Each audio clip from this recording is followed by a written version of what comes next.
আজকে শেয়ার করতেছি কি কি রান্না করলাম। এখানে হচ্ছে পুঁই শাক দিয়ে চিংড়ি, একটু হালকা ঝোল রাখছি, কাঁচা মরিচ ধনে পাতা অনেক দিছি যেহেতু পুঁই শাক বোঝা যাচ্ছে না, রংটাও চেঞ্জ হয়ে গেছে।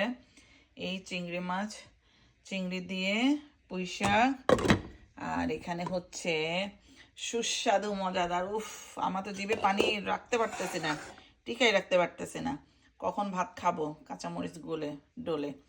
এটা হচ্ছে আলু দিয়ে চিংড়ি শুটকি ভাজা, ভাজি, চচ্চড়ি না, এটা ভাজি। এই যে অনেক ধনে পাতা, তারপর পেঁয়াজ পাতা, পেঁয়াজ কলি যেটা সেটা দিয়ে রান্না করছি। এখানে হচ্ছে টমেটোর ভর্তা, ধনে পাতা দিতে ভুলে গেছি, দিব একটু পরে। ধনে পাতা দিব এটাতে, টমেটো ভর্তা। আর এটা হচ্ছে বাচ্চাদের জন্য একটু চিকেন তান্দুরি, এটা যদিও কালকের করা, অনেক পিস রয়ে গেছে। আর এখানে হচ্ছে মুগ ডাল দিয়ে চিংড়ি। চিংড়ি খেতে খেতে তো অস্থির, চিংড়ি বিফ যেটাই বলেন, আমরা তো সত্যি কথা মানে মিটের উপরেই আছি, গরু মাংস, খাসির মাংস, চিকেন। এখন মুগ ডালটা আমার অনেক পছন্দের, এর জন্য মুগ ডাল দিয়ে রান্না করলাম।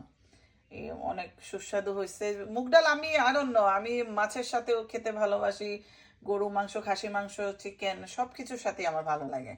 এই যে সো মুগ ডাল দিয়ে চিকেন, পুঁই শাক দিয়ে চিংড়ি, মোস্ট ফেভারিট আলু দিয়ে চিংড়ি শুটকি ভাজা, আর এই তো টমেটো ভর্তা।